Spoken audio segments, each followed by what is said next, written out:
wabarakatuh. Waalaikumsalam warahmatullahi wabarakatuh. Bismillahirrahmanirrahim. Wassalatu wassalamu ala Rasulillah wa ala alihi wa sahbihi wa man wala. La haula wa la quwwata illa billah. Assalamualaikum warahmatullahi wabarakatuh. Waalaikumsalam warahmatullahi wabarakatuh. Alhamdulillah wassalatu wassalamu ala Rasulillah wa ala alihi wa ashabihi wa man tabi'ahum ila yaumil qiyamah, amma ba'du. Qala Allah ta'ala fil Qur'anil Karim, fa'alhamaha fujuraha wa taqwaha. Shadaqallahul azim. Segala puji hanya milik Allah. Salawat salam semoga sampai kepada habibana wa syafi'ana wa maulana Muhammad sallallahu alaihi wasallam, kepada para keluarganya, para sahabat, para tabi'in, atba'ut tabi'in, dan semoga salawat salam sampai kepada mereka semuanya. Yang kita hormati Bapak RW Eko yang mudah-mudahan panjang usia dan istiqomah ibadah kepada Allah Subhanahu wa taala. Bapak-bapak, ibu-ibu, para sepuh, para tokoh masyarakat, so'imin, so'imat yang insya Allah menjadi ahli surga yang Allah Subhanahu wa ta'ala. Sesuai dengan masjidnya juga, Masjid Al-Maghfirah, itu ampunan Allah Subhanahu wa ta'ala. Tadi saya membayangkan di surga itu seperti ini, karena terdengar suara air. Ada bericinya. Jarang-jarang kan lagi tarawih dan suara di surga itu tajri di lahtihal anhar, jadi ada air yang mengalir. Mudah-mudahan ini adalah miniatur surga. Di dalam Al-Quran yang tadi saya kutip surah Asy-Syams ayat 8, fa'alhamaha fujuraha wa taqwaha, yang diawali dengan wa nafsi wa ma sawaha, yaitu ketika Allah telah menyempurnakan kita semuanya ketika ada di dalam janin, yaitu ruh disatukan dengan jasad berubah menjadi nafs, maka menjadi sempurna. Wa nafsi wa ma sawaha, jadi menjadi nafs yang sempurna. Maka selanjutnya Allah berfirman fa'alhamaha fujuraha wa taqwaha, maka nafs ini, jiwa kita ini diberikan dua potensi, yaitu potensi pertama wa taqwaha, fa'alhamaha fujuraha, pertama adalah fujur, yang kedua taqwa. Maka dalam diri kita itu setiap hari, setiap detik ada peperangan yang maha dahsyat, yaitu peperangan antara fujur dan peperangan antara taqwa. Fujur ditempati oleh syaitan, jin koli namanya, lalu takwa ditempati oleh malaikat koli namanya. Ketika fujur dikuatkan maka akan melakukan kemaksiatan, takwa dikuatkan maka akan melakukan kebaikan. Ketika fujurnya menang maka seseorang akan melakukan kemaksiatan yang mana kemaksiatan itu akan mendorong manusia kepada kecelakaan dunia dan kecelakaan akhirat. Di dunia juga sengsara, tapi akan masuk neraka. Ketika seseorang melakukan ketakwaan dikuatkan, maka orang tersebut insya Allah di dunianya juga bahagia, nanti di akhirat pun mendapatkan wasana. Ketika fujur dikuatkan, kemaksiatan dikuatkan, maka nanti orang tidak akan merasa nikmat kepada Allah Subhanahu wa taala. Ketika takwa dikuatkan, yang melaksanakan perintah Allah menjadi semua larangannya, maka nanti fujur akan merasa tidak hidup. Maka bisa diindikasikan kenapa seseorang itu ketika membaca Al-Quran tidak nyaman, maka langsung dicek ada apa dalam diri. Jangan banyak kemaksiatan yang dilakukan oleh mata sehingga mata ini tidak nyaman membaca. Ketika lisan ini merasa enggan menyebut nama-nama Allah, maka cek jangan-jangan lisan ini terlampau banyak mengeluarkan kata-kata yang buruk sehingga lisan ini tidak nyaman untuk menyebut nama.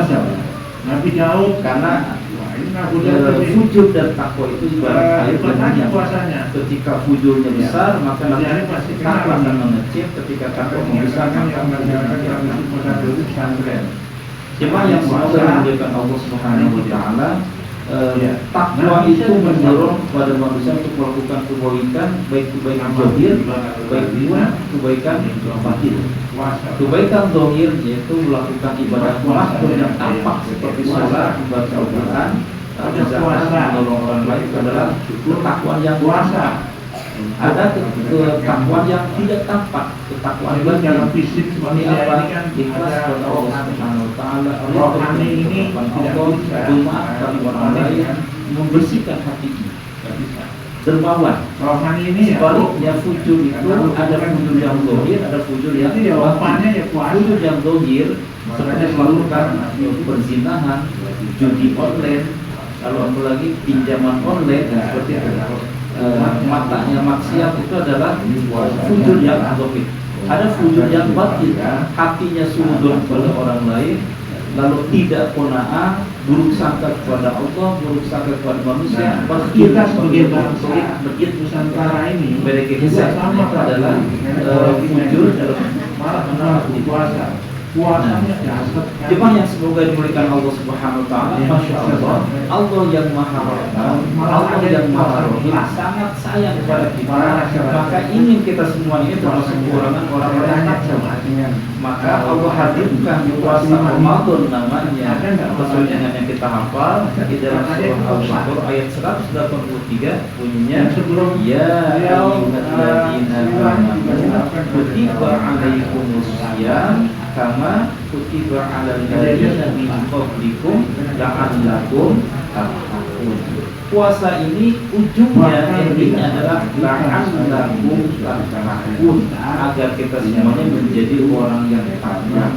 Biar takwa nanti ujungnya bagaimana wujudnya mengecil, takwanya membesar. Maka tidak heran ketika di dalam bulan suci Ramadan kita dinanti oleh Allah Subhanahu wa taala sesuatu yang halal tapi bisa jadi haram. Ini air beneran itu kan enak, ini kan sejuk dan ini halal. Tapi ketika orang sedang puasa Ramadan di siang hari, ketika terbit fajar syidik sampai terbenam matahari, maka air ini menjadi haram. Padahal aslinya adalah halal. Nah, yang halal pun sama Allah diuji sama kita, kuat gak? Gitu. Suami dan istri itu kan halal. Tapi kalau siang itu tidak, rohul kita ingat begitu.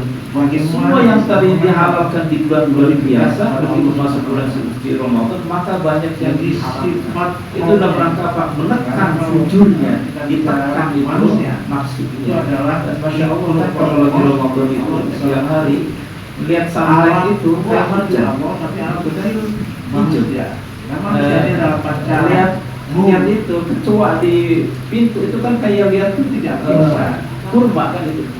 Di mana itu manis-manis makannya. Nah, itu sedang puasa. Maka dilatih sama Allah Subhanahu wa taala, kan dihadirkanlah bulan suci Ramadan agar apa? Agar kita berlatih menjadi orang yang bertakwa kepada Allah Subhanahu wa taala. Maka kalimatnya sangat indah. La'alla tattaqun. La'alla itu artinya pengharapan yang harus ada apa namanya dorongan, harus ada ikhtiar yang kuat. La'alla tattaqun itu tidak pasif, tapi la'alla tattaqun itu agar kita berusaha menjadi orang yang takwa. Nah, pertanyaannya, bagaimana agar puasa kita ini bisa maksimal, bisa sempurna sehingga ujungnya mendapatkan gelar la'alla tattaqun tadi? Maka paling tidak ada 3 hal yang harus kita lakukan di bulan suci Ramadan. Pertama, perbanyak membaca ayat suci maka sesuai dengan bulannya kan syahrul Ramadan dari unzila fihi segala sesuatu yang disandingkan dengan Al-Quran maka dia akan menjadi mulia. Dia malaikat Jibril menjadi malaikat pemimpinnya para malaikat itu, menjadi malaikat yang paling mulia. Kenapa? Jibril itu mengantarkan Al-Quran dengan menyampaikan wahyu Al-Quran kepada Rasulullah SAW. Kemudian melahirkan lalu kota Mekah menjadi kota yang mulia, disebut dengan Al-Makkatul Mukarramah. Kenapa? Karena di kota Mekah itulah pertama kali Al-Quran diturunkan. Lalu Rasulullah SAW menjadi penghulunya para nabi. menjadi nabi yang paling mulia di antara 124 nabi. Nabi Muhammad itu adalah nabi yang paling mulia. Kenapa? Ternyata Nabi Muhammad adalah nabi yang mendapatkan wahyu Al-Quran.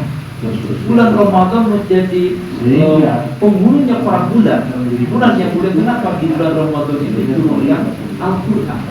Lalu ada malam yang mulia di dalam Ramadan itu disebut dengan malam Qadar. Kenapa? Karena malam itu Allah menurunkan Al-Quran. Sehingga semua yang dikaitkan dengan Al-Quran maka akan menjadi mulia. Maka insya Allah kita pun akan menjadi mulia kalau disandingkan dengan Al-Quran. Maka ada hadis Rasulullah SAW, khairukum man ta'allama Al-Quran wa 'allama. Sebaik-baiknya kalian adalah orang yang belajar Al-Quran dan mengajarkan Al-Quran. Maka saya berwasiat kepada kepada jemaah semuanya, mari kita belajar Al-Quran. Kalau kita bisa mengajarkan Al-Quran. Kalau tidak bisa mengajar, maka belajar yang Al-Quran. Kenapa? Karena dengan mengajar Al-Quran dan belajar Al-Quran, maka kita termasuk khairukum, sebaik-baiknya kalian. Kalau kita ingin menjadi yang terbaik dalam manusia ini, maka paling dekat dengan Al-Quran. Maka semakin banyak Al-Quran, semakin banyak mengkaji Al-Quran, maka insya Allah menjadi orang yang terbaik. Lalu yang kedua, perbanyak sholat sunnah. Sholat sunnah rawatib minimal 12 rakaat. Kan 2 rakaat sebelum subuh, 4 rakaat sebelum zuhur, 2 rakaat setelah zuhur. Berapa tuh? 4, 5 dan 8 ya. Lalu 2 rakaat setelah maghrib, 10 ya. 2 rakaat setelah isya. Itu minimal. Yang ada adalah boleh ditambahin sebelum asar 4 rakaat. Jadi udah berapa tuh? 16 rakaat. Itu baru rawatibnya. Belum lagi masuk ke rawatib sholat sunnah tahiyatul masjid. Kali 5 di 10 berarti udah berapa tuh? 26. Tambah lagi sholat di sukril wudu 2 rakaat juga. Kali 5 10 berarti sudah berapa tuh? 36. Itu baru sholat sunnahnya saja. Belum nanti ditambah dengan sholat duha, belum tambah dengan sholat syuruknya. Lalu sholat duhanya yang nanti jam 9, jam 10 juga ada lagi. Yang dibagi 3 sholat duha.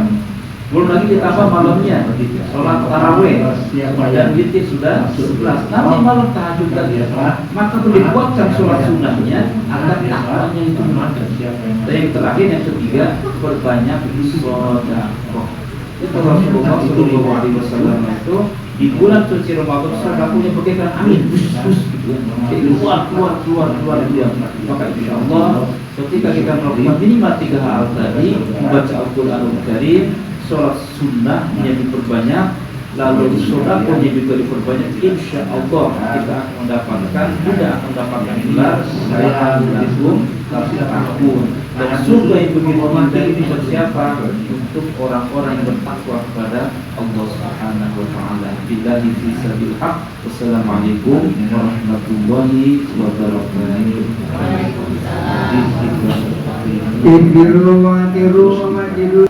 Apa namanya? Karena puasa itu ada syaratnya. Kalau ada keterusan, ada kultum, ada apa? Takjil, ada apa lagi? Ya, ada bangunin apa itu? Sahur ya kan? Itu tradisi. Ya, Bapak Ibu sekalian yang dirahmati Allah Subhanahu wa taala, mohon maaf kalau tidak dalam penyampaian betul kata ya kan. Bukan wajah hasanah ini, cuma aja apa ya, asal mencontoh aja lah ya. Yang peran mohon dibuka pintu maaf dan sebagai silaturahmi dan terus silaturahmi ini istimewa sampai nanti kita bisa ketemu lagi ya. Puasa ya kan, kita doakan ya kan, terus keluarga ini ya kan panjang umur, sehat selalu ya kan.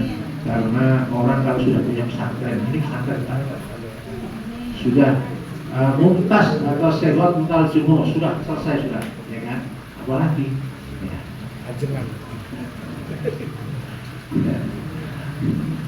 Aku qouli hadza astaghfirullah innahu huwal ghafurur rahim. Assalamualaikum warahmatullahi wabarakatuh. Waalaikumsalam.